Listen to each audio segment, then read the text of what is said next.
Hello and thanks for joining us on your channel of choice, Africa Independent Television AIT.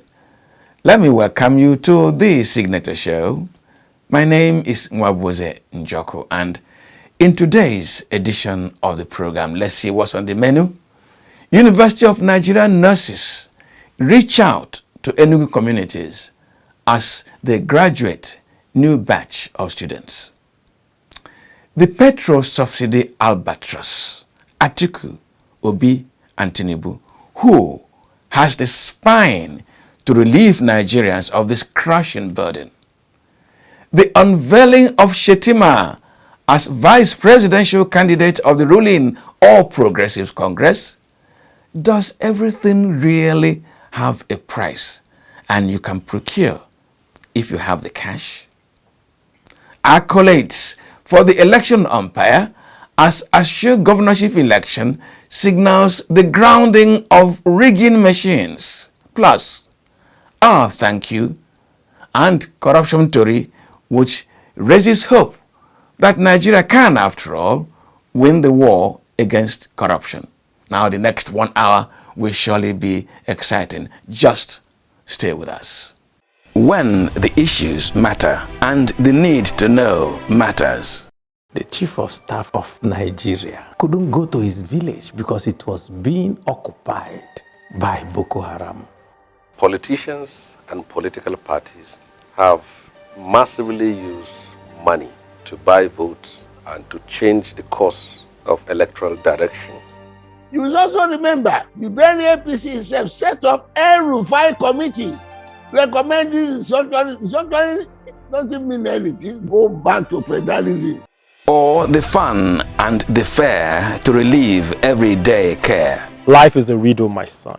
The land bled when Uvoranwen was put in shackles. Heaven wept when Saruwiwa was laid to rest.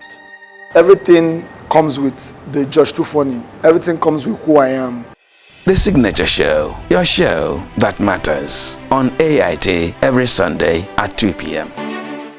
Now, last week, the School of Nursing, University of Nigeria, graduated a new set of students. Now, the event turned out to be a homecoming for some former students of the school and a celebration of those who have shown a commitment to the growth and development of the school.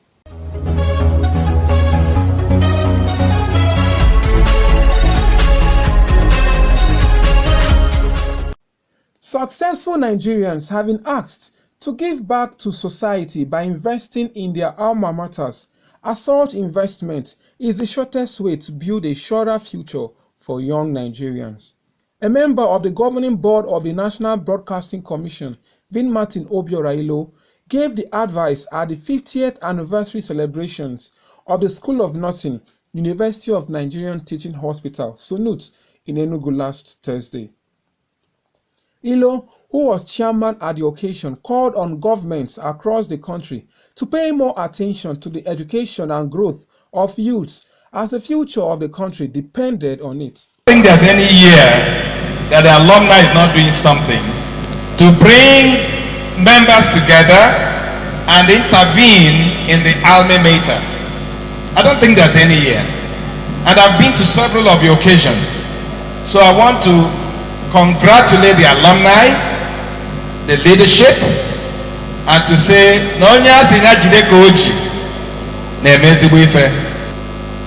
I also believe that the ones that are graduating today will also key in to this tradition and this culture.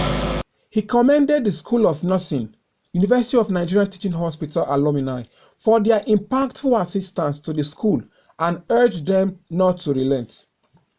In his address, the chairman medical director of the teaching hospital, Dr. Obinna Onodugo, represented by Dr. Mrs. Onodugo, promised to continue to collaborate with the management of the school and the Alumni Association to make the school a world-class nursing institution. That wherever we find ourselves in life, whatever you do, it does not make much difference if you do not impact the next person beside you. So you are in a vantage position to change lives. Please, thank God for that, and make sure you do not misuse that opportunity. So on behalf of management and board of UNCH, once again, I say a very big congratulations to you all. We rejoice with you today. The provost of Edo State College of Nursing Sciences, Benin, Professor Patricia Okiigwe, praised the alumni for their dedication and commitment, stressing that the task of taking the nursing school to greater heights needed the collaboration of all stakeholders. Earlier in her welcome address, the principal of the school, Dr. Cordelia Ndobuka, enumerated some challenges the school was facing. She thanked UNTH management and the alumni for their support to the school and pledged the commitment of management, staff, and the students to continue to excel. Professor Chika Ugochukwu, the first alumni principal of our dear school, she has been an exceptionally brilliant, dedicated to support her alma mater at all times. An epitome of humility and ingenuity. She has carved a niche in nursing education in Nigeria and internationally. Professor Mrs. Pat Ukibe, the former Great Salute USA president, over many years. Salute USA, I don't know how to thank you. I must say it in the presence of everybody. You are the reason why School of Nursing UNTH is still waxing strong. The 50th anniversary celebration, which is also a homecoming for the alumni, featured homecoming activities, medical outreach, and a dinner party. In Enugu, Godswill Onyeka for Signature TV.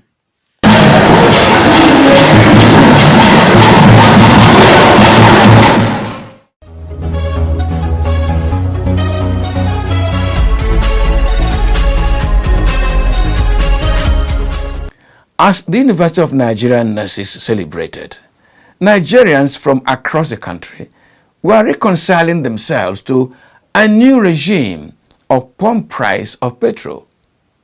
Now, who approved the new pump prices, which are no longer uniform? The Northeast Zone and the Southeast Zone now have the same pump price regime, different from Lagos, Abuja, and the North Central.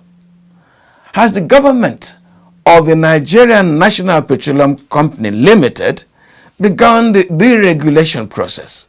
Correspondent Nasir Usman takes up this issue from who among the three presidential frontrunners, Atiku, Obi, and Tinubu, can deal with this petrol subsidy burden.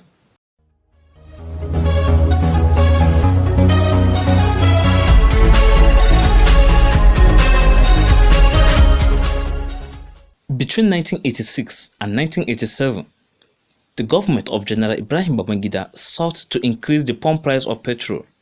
Cost of subsidized petrol in Nigeria was so low that it ignited massive product smuggling from Nigeria into Chad, Niger, and Cameroon republics. The odds on the Nigerian economy warranted a need to reconsider petrol subsidy. At the end, that government weighed the political consequences against the economic benefit and opted for price increase instead of doing away with petrol subsidy. On December 6, 2011, then Finance Minister under President Goodluck Jonathan's Ngozi Okonjo-Iweala had said that removal of subsidy on petrol was inevitable if the Nigerian economy was to remain afloat. She had said, and I quote, "Subsidy does not get to the poor. The middle and upper class are the real beneficiaries. It is clearly unsustainable." End of quote. When Jonathan attempted to remove the subsidy, this was what he got. Great Nigerian people! Great Nigerian people! We expect that the president should bow to the wishes of the people. He should reverse to 65 naira per litre and ask for discussion. The labor movement and our allies, we are open for discussion. What Nigerians are actually asking for is a reversal to the 65 naira pump price of fuel. That is the only kind of broadcast that will make sense, so that the tension that is being created in the land today, the threat of possible instability as a result of the ongoing agitation, immediately will be doused once he does that. Jonathan backtracked, and again the political option undermined economic consideration. Elements in the present government, including President Muhammadu Buhari, Ahmed Bola Tinubu, Pastor Tunde Bakari, and many others, dubbed the fuel subsidy under President Goodluck Jonathan a scam. But what is this scam? Is it regime-specific? Political watchers have insisted that interest embedded in the independent petroleum product marketers and administrators of the Petroleum Equalization Fund defraud the nation through fuel subsidy. The marketers are alleged to cook up inflated figures to claim billions of dollars as funds for bridging the gap in landing cost and pump price, as well as transportation claims. These funds are alleged to be deployed to fund election of preferred candidates in any elections. My members in Lagos, before they did what they did, called me and told me that they are now getting this product at 162 to 165. With transportation, another 8 naira, aggregating maybe 170, 173. Even the 10 naira, which is supposed to be our money, have eroded. What do we do? Now, you know, and I know, that it's only an NPC that imports this product into this country. Some of these tank farm owners who have gone to collect this product, I don't blame them, because costs of doing business have also changed. It became so difficult for them to sell at 148 naira, 17 kobo. That with this product, we are now assessing at this 148.17 kobo. Status quo ante must be maintained. Today, the government is repeating the same words used by Goodluck Jonathan's finance minister, Ngozi Okonjo-Iweala, that petrol subsidy is a heavy iron chain that will drag Nigeria to the bottom of the economic ocean.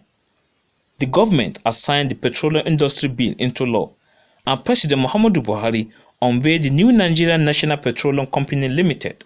Additionally, the NNPC has jacked up the pump price of petrol unannounced in the night while Nigerians slept. NNPC Limited will operate as a commercial, independent, and viable national oil company at par with its peers around the world to sustainably deliver value to its over 200 million shareholders and the global energy community, while adhering to its fundamental corporate values of integrity, excellence, and sustainability.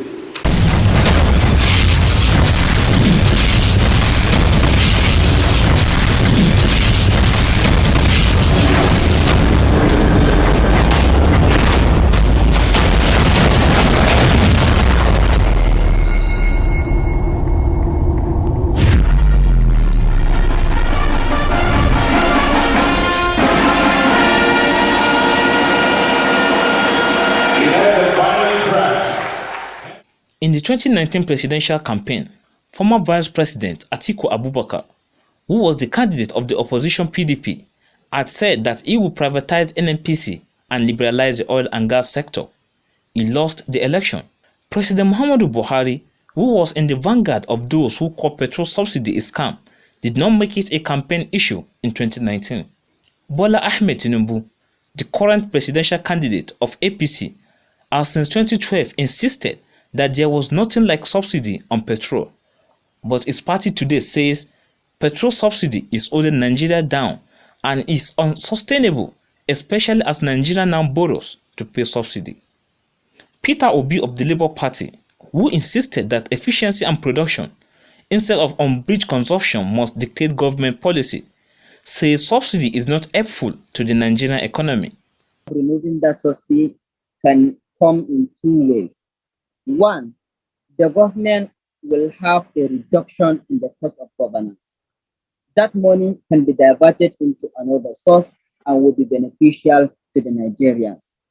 In the other sector or other part, the consumers will also enjoy minimal price because the suppliers will be multiple, they will be eager to supply, and those who reduce their prices will be recognized highly by consumers. So by that, the suppliers will have a battle within the industry to reduce the price. That continuous decrease in the price will make the consumers enjoy the lesser price. And I feel it's very important for both the consumers and the government.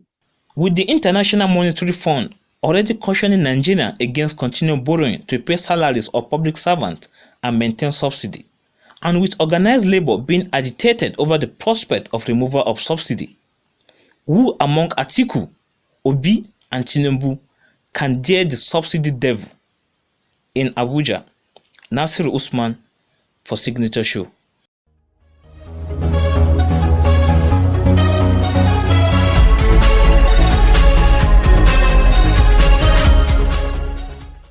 You are watching the Signature Show on AIT. We take a break now and return shortly. Please stay with us.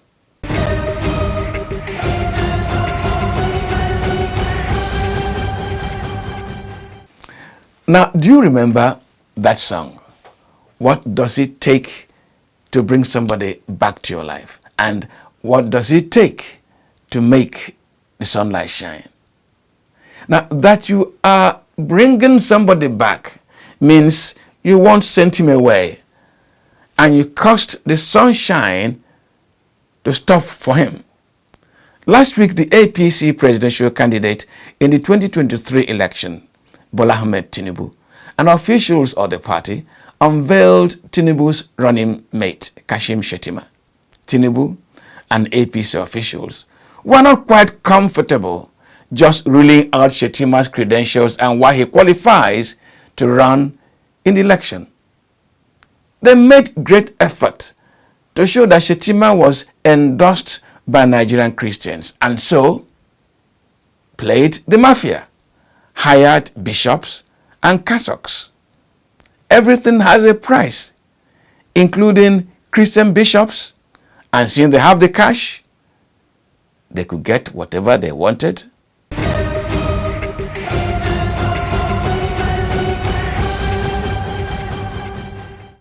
But are Nigerians taken in by the cassock, and has the hood made the monk? Correspondent Marvelous Obomano was out in the streets of Abuja, and here is what he came up with. Your Excellencies, we need to lay to rest issues of religion, region, and ethnicity. I don't intend to be the vice president to represent members of the Islamic faith. No, the Sultan of Sokoto is capable of doing that.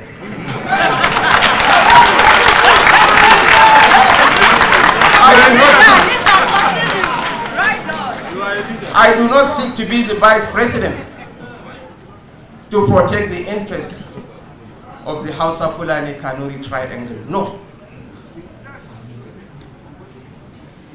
I believe in the Nigeria project. Ashwaju Bola Ahmed Tinubu believes in the Nigeria project. And I swear in the name of God that I never supported the Ashwaju project to be his running mate. I supported the Ashwaju project because of moral compunction.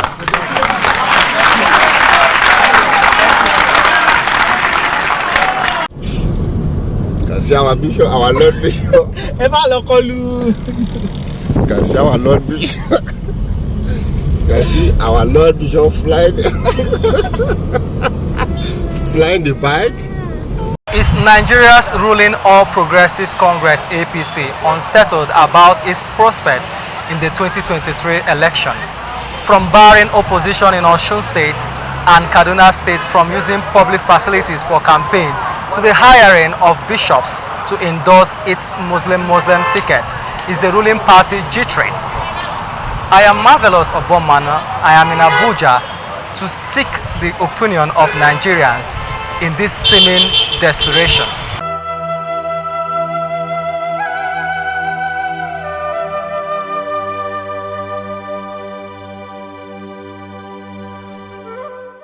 I don't think they needed to go all about that, hiring bishops to claim, okay, to try to portray to Nigerians that, okay, we are one and we are one. I think that was an act of lack of sincerity from their side.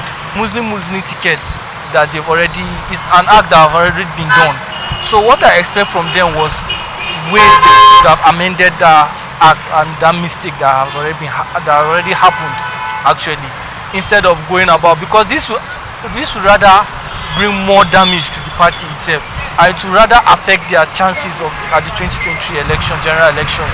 I don't think it's necessary for the party to bring bishops, and I think from the flow of or the language you'll be hearing, and considering what Khan as a body of Christians said and what has happened yesterday, you could see that there's something it's really not adding up. I feel that the bishops that he said came around were people whose clothes were sewn. If you check them really, if you take a critical look at those bishops, you get to understand that they are not really, because the regalia, the dressing and all of that, they're not really portrayed. I don't think it's a right signal for the party. Can now take it to be like a desperation. Desperation in Nigeria politics today does not take anybody or any politician to anywhere any longer. If you are in a quest to get the power and you are not being sincere in your dealing from the beginning, so where is the guarantee that people will have that assurance that if you are into that power, that they will have that trust in you? This time around, you can see what is happening now. It has never been done like that. To have a president who's a Muslim and investment who's a Muslim, it's not common. So that is why you can see so many questions about it. That it has never been done like that before. That video alone it shows that the ambition they have for the country already. So what I'm saying, that so people understand what I'm trying to say. So the video what happened yesterday, have shown their ambition for APC, whatever, the ambition for the country already. So if you actually have the country in your heart, that thing alone yesterday will not happen. So that video or whatever thing that happened yesterday have shown the ambition of the country already. So we should use our sense and do the right thing this time around. Now, the resounding success of the Osun Governorship election has elicited commendations for the Independent National Electoral Commission, INEC. The commission has been praised for a successful trial run on getting corrupt politicians out of business by grounding their election rigging machines. Now, is there more INEC can achieve in the 2023 elections?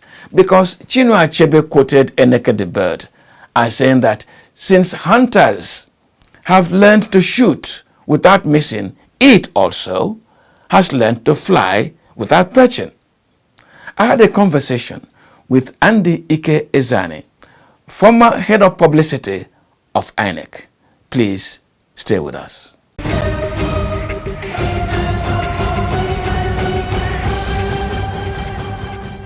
Andy, you're welcome to the conversation. Thank you very much, Chief. Good to be here.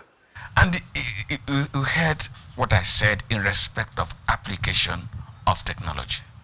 The big joker for INEC in the Osun Governorship election seemed to have been technology. You've been there.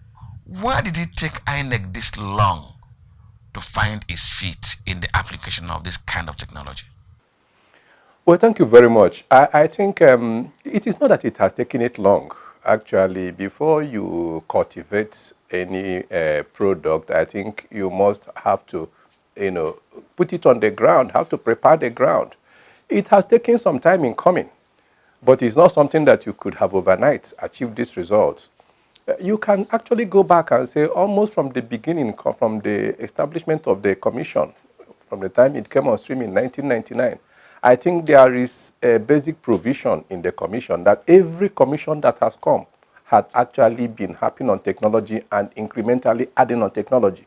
So what had materialized now in Osun, what has happened, and it's not even Osun anywhere, Osun is just the latest, but if you go back in the last 3-4 elections that the commission has conducted in terms of the governorship elections, but there are many other elections that are not governorship elections that they have conducted in the last, since after 2019. you will notice that there had been a steady improvement in the conduct of elections, deriving essentially from technology use. And so it is just a materialization of what the Commission has been working on over a long time. So it is not a question of why did it take you such a long time? It's a question of it is a process, it is a journey that had now culminated in what has happened in Osun and what has been happening recently. Now, Osun was a simple governorship election. I hope I'm not downgraded it by saying simple. In 2023, it is going to be a massive task all over the country. How do you see this success now being extended, kind of extrapolation, and making it work in 2023? It's good that you say that you don't want to downgrade it and say that simple governorship, because in the past, that simple governorship had also provided a whole lot of headache for the nation. But to come round to your question, actually, what happens is that what you are going to get in 2023 is a replication of the technology in one state is the technology that is used in another state all over the place. So it's not as if you use something in Osun, and when it applies to 30 states or 36 states, it's going to be varied. No, it is the same standard, it's the same technology, it has been tested out and it has been prepared. So you can expect to a reasonable extent that the performance is going to be standard across the nation. And so you are going to have the same thing. The manpower will always be an issue, because in this case, you are going to stretch the manpower of the commission and the ad hoc staff that you are going to get. But basically, what the commission does is that you get the key staff of the commission, and then you get this ad hoc staff and train them. So you distribute this across the states. Definitely, is going to have a minor impact, but the technology, once it is performing as optimum, and once you have the basic technical staff all over the place who you distribute across the states, I do expect that there will not be any variation, any difference in terms of the standard and in terms of the performance. No, I think it will be the same. Both in Ekiti election and to some extent in this Osun election, something kept popping up: vote buying. Yeah. That is not essentially an INEC challenge, even though it impacts negatively on the election.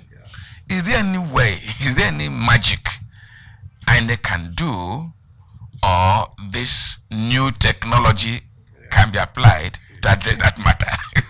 Now, the thing that the commission can do, if you ask me, in terms of trying to help the situation, not that it will be the solution, is that in terms of one thing that happened in Ekiti, and a lot of people have not placed a lot of attention on that, but I think it was corrected in Osun, is that there is a provision on how and where you place your voting cubicle, so that when people get to vote, they actually vote in a situation where their privacy will be secured, and where all those who are around trying to look for where they voted will not have access to know how they voted. The commission had to take a certain very strict position in terms of making sure that the voting cubicle is placed in such a way that both the security agencies and all sorts of agents do not have any idea into where anybody goes there votes. Because what happened in Ekiti, from all indications and from all reports, is that people go, and after they have collected what pittance they were given, as they were coming to vote, it's almost like an exhibition. Somebody is looking for me to know that, look at where I'm voting, look at what you gave me, and I'm performing to that. But if somebody goes, yes, it is important for us to be sure that you are voting. That's where the structure, the architecture of the voting pattern, actually in the commission's manual, is that you place it in such a way that it will be in the open, but it will secure your privacy. So to that extent, nobody is going to come near enough to know whether the money you collected, you are justifying it. Because that question of catching you on collecting the money, that one is difficult for us to know what you can do about it. But if you go to the extent of saying, okay, I'll collect the money and vote as I want to do, let nobody now begin to catch you there and say, look, you did not deliver.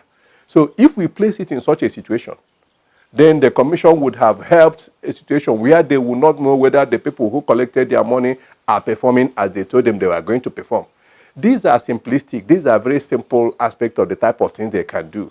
But generally speaking, there's a limit to what the commission can do in terms of doing that. Yeah. One of the challenges Nigeria's electoral process especially on election day, has faced is the challenge of underage voting. States turning millions of people. And you watch in the social media, little children proudly showing off their voters' cards. And how can this, do you think really it's possible for technology to sieve between somebody underage and somebody of age?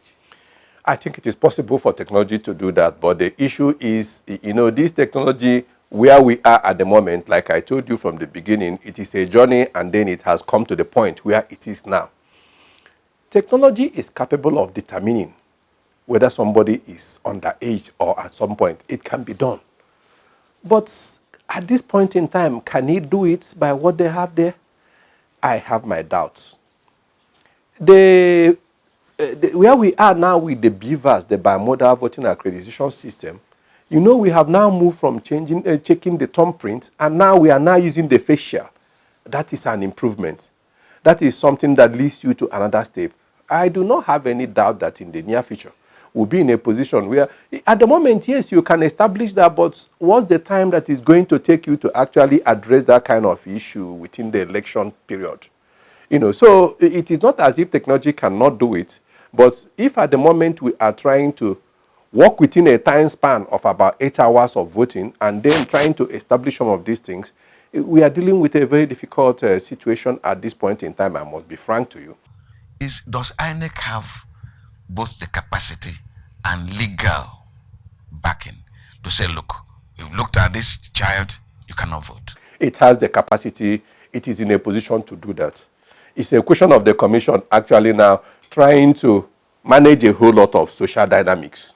That is actually what I'm talking about. But in terms of if the commission rejects you, the provision is that invariably you are going to, you can be required to go and get your birth certificate. You can be required to go back and get a document that supports that.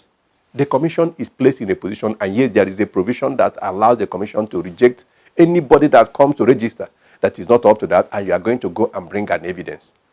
But we are dealing with a situation where we are talking about people who are 12 years, 10 years we are talking about. You tell them to go back and they tell you that there is no birth registration in their place when they were born 10 years back.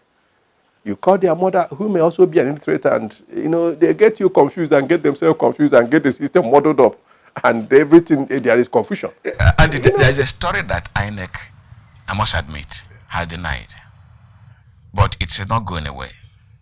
And that is that INEC did some kind of registration across Nigerian border in Niger.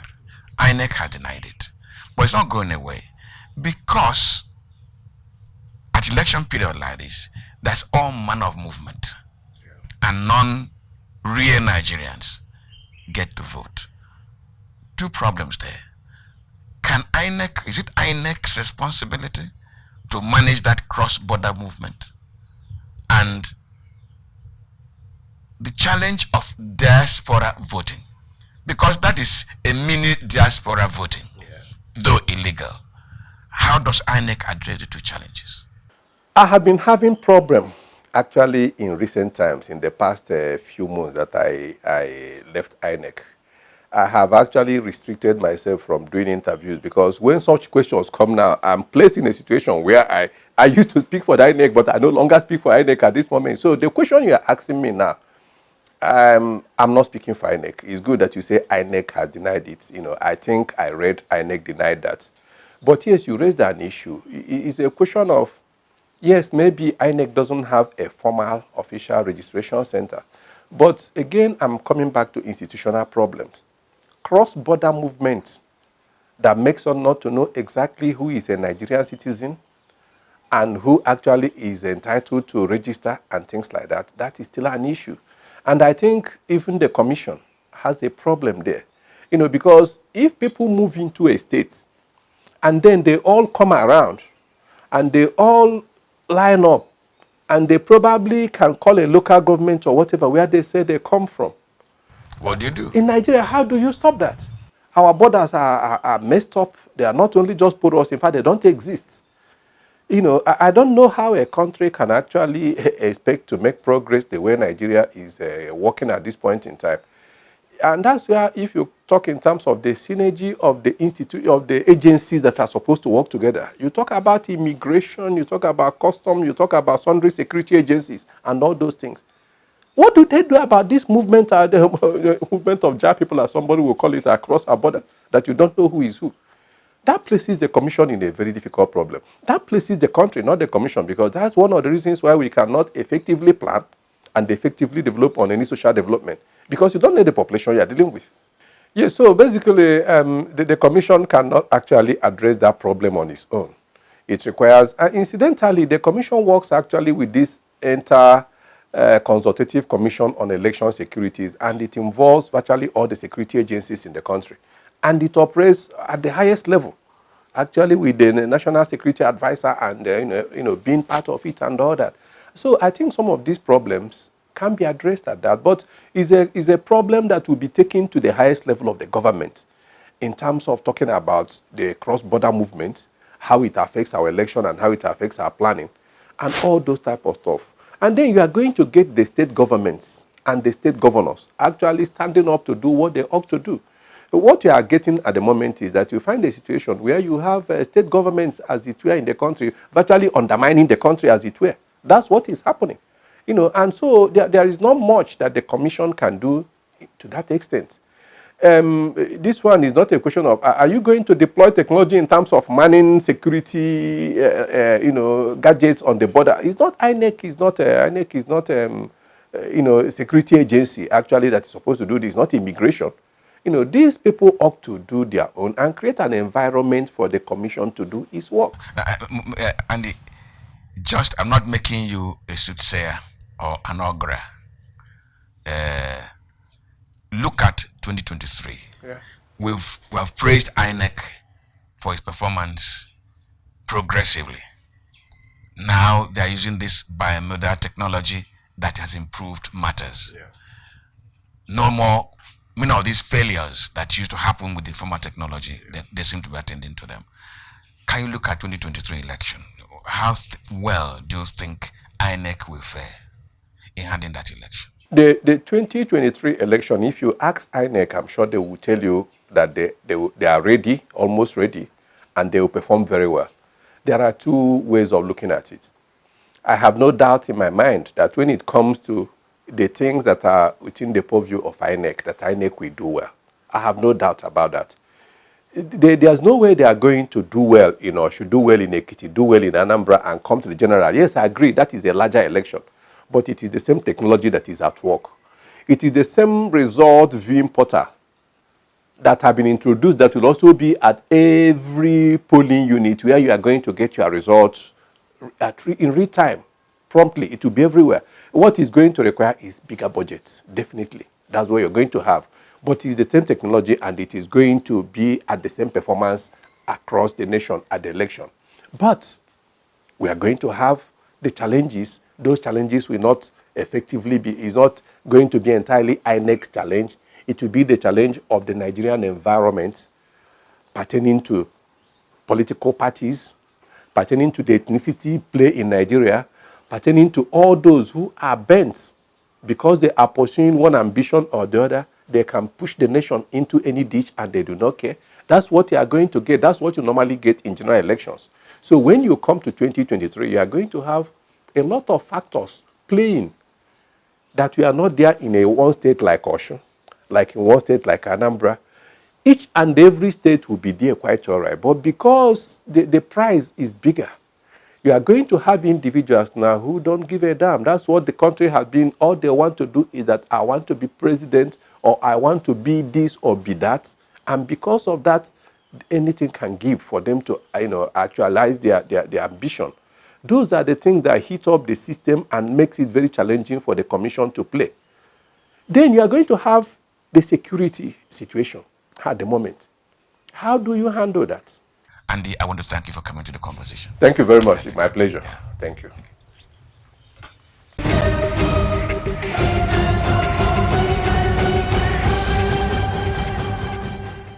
And now for our thank you to our sweeper for this Sunday.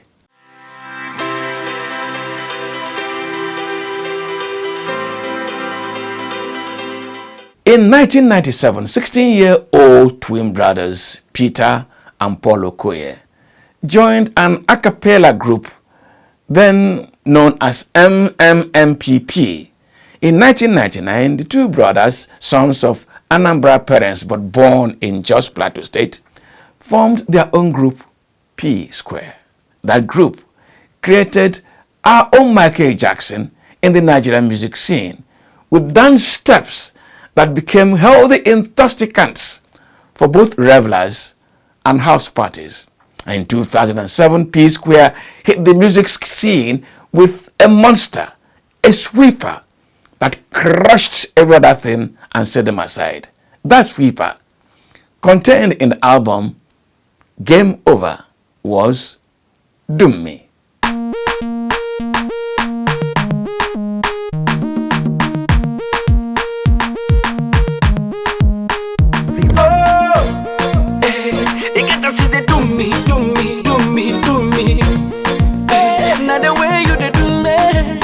Girl, I love the way you do me, do me, do me, do me, do me, do me, do me. Boy, I love the way you do me, do me, do me, do me, do me, do me.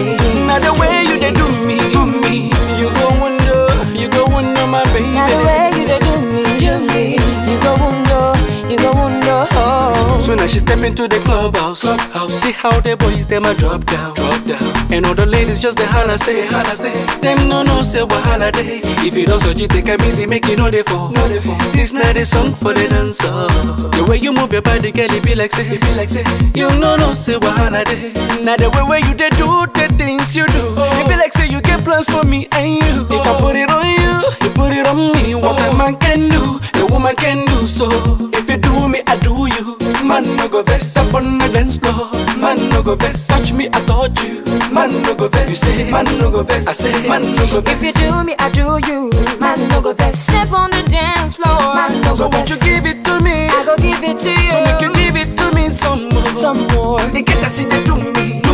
So make you give it to me. They get to see they do me. So make you give it to me some more. I say they get to see they do me. So make you give it to me. Now the way you they do me. So make you give it to me some more. So make you do me. Make you do me. I'ma check out the way she twist and whine it, making me feel like I'm grinding. Baby girl, I know so you the I need. After the show and the party for my room, strictly for me and you. We got plenty things to do. So pull up your bump and move, make we groove. Boy, you know say talk is cheap. I know you were tempted to roll with me. Me, I know be the busy body way you sing. What a man can do, a woman can do so. If you do me, I do you. Man no go vest up on the dance floor. Man no go vest, touch me, I touch you. Man no go vest, you say. Man no go vest, I say. Man no go vest. If you do me, I do you. Man no go vest, step on the dance floor. Man no go so won't you give it to me? I go give it to you. So make you give it to me some more. Some more. They get to see they do me. So make you give it to me. They get to see they do me. So make you give it to me some more. This Sunday, for their musical creative capacity and unequaled stage performance that has encouraged many young people into creative dancing, we say thank you to P Square. And that is the package for this Sunday. But please still stay with us as we join my colleague Marvelous Obomano for Corruption Tori and Wabuze Njoko. Good afternoon.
My people, another Sunday don show face o, another time don reach when we dey kill wetin wan kill us, corruption.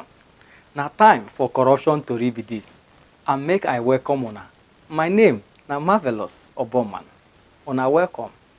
Make I thank all the people wey call us and those wey send us WhatsApp message last week say the documentary wey we show una last Sunday make plenty sense to them well well. Una do well wey send us message o. You know say we don begin our corruption tori season 3, and the time wey we launch am for Abuja, many big men dem and important government agencies bin come. But for that launch, EFCC, ICPC and police show say this corruption matter dey turn their belle and dem no happy with am. They come talk how the thing dey pain dem and wetin dem dey do to kukuma stop this ugly matter of corruption. Na him be our corruption tori for this Sunday. Abeg, tanda with us. This na corruption tori.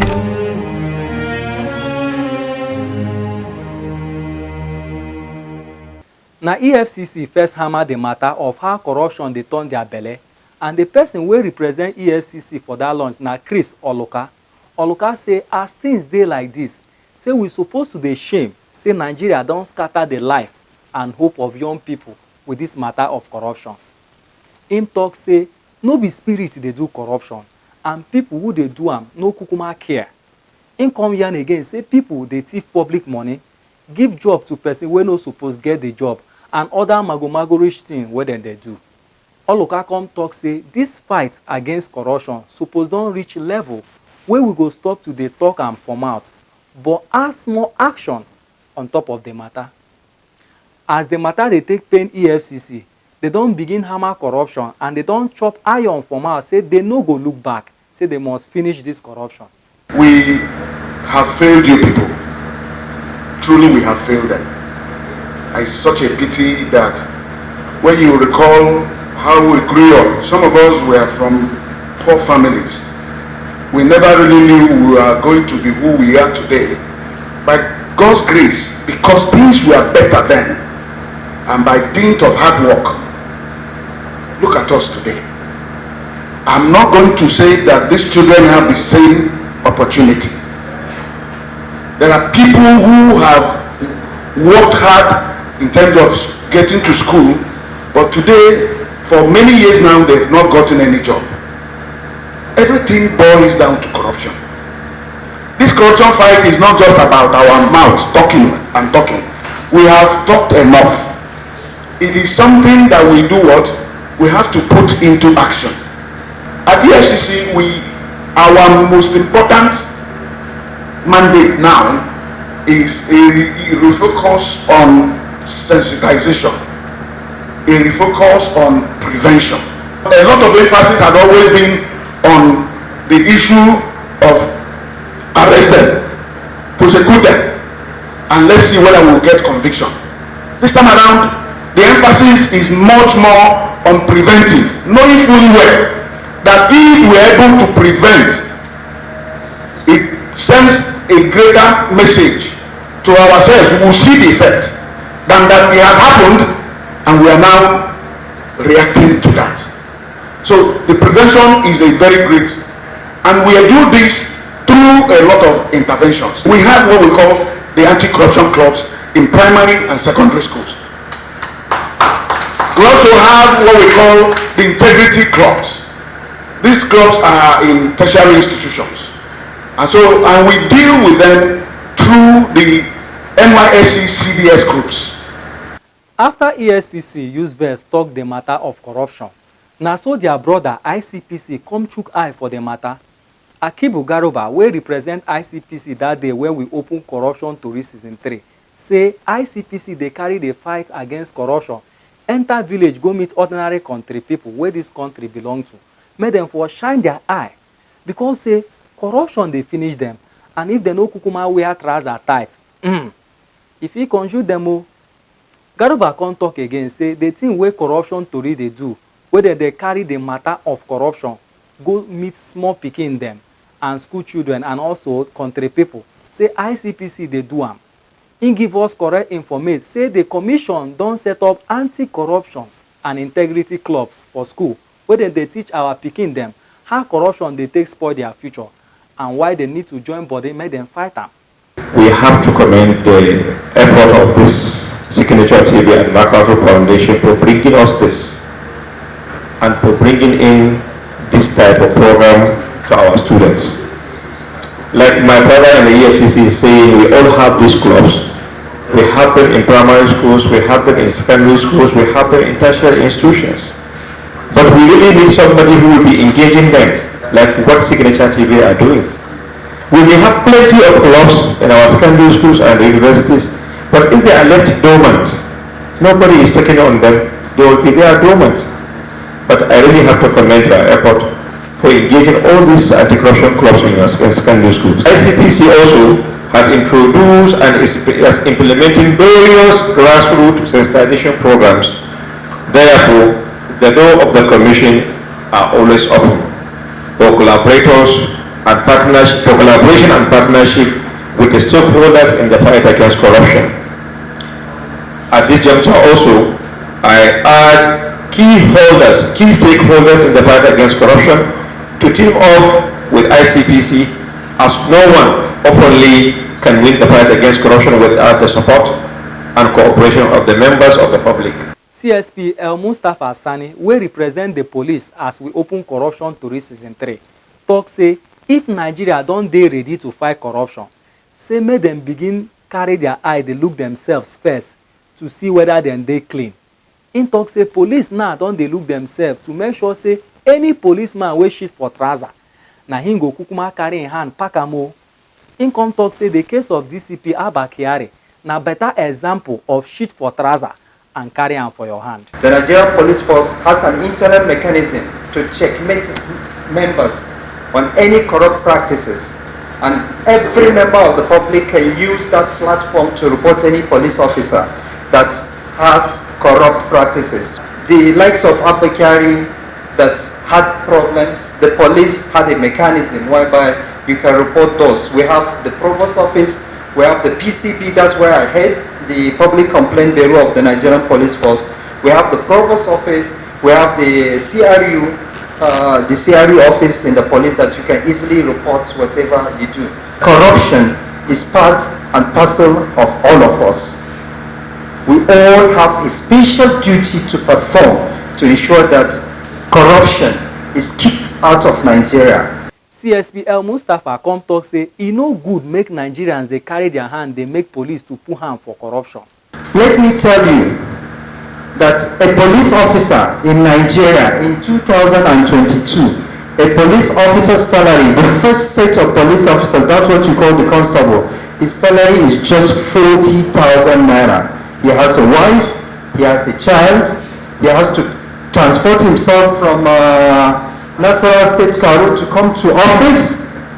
He has to buy food for his family, he has to pay school fees, medical bill with just 40,000 naira. All the things wey these people talk come make sense well to school children wey plenty come for launch of Corruption Tori season 3. I have decided to shun corruption. I have decided to shun corruption. No turning back, no turning back. I a student, avoid corruption. A politician, avoid corruption. A civil servant, avoid corruption. ICPC is watching you.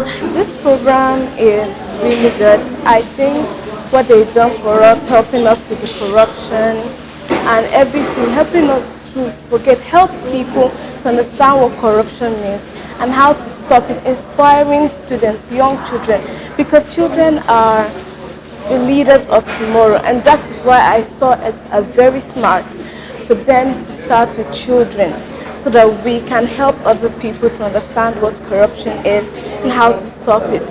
Because Nigeria has been going through some really tough times. So that is why they started this anti-corruption agency. And I think that is very good of them. This program has really helped a lot. And also it will still help more people because one, it will help to stop against the corruption in Nigeria. To also make people to know that yes, corruption is evil And if they continue like that, instead of Nigeria to reproduce greatly, rather to decrease in number. So please, I would like to once again thank the Signature TV and MacArthur Foundation for putting up this show to stop the crime, to stop the cankerworm called corruption. If we join hands together as one, we can actually make for corruption to come to an end in this Nigeria, and it's like make better developments for us as people. When we learn how to behave ourselves instead of favoring others and then engaging in examination malpractices, we can end corruption through those ways, avoiding listening to our parents and listening to their advices. It will teach us how to be better people. Corruption comot for Nigeria. Corruption comot for Nigeria. Abeg, we don tire o. Abeg, we don tire o. We don deal with us sotey, we don tire. We don deal with us sotey, we don tire. Say corruption comot for Nigeria. Corruption comot for Nigeria. This na corruption tori.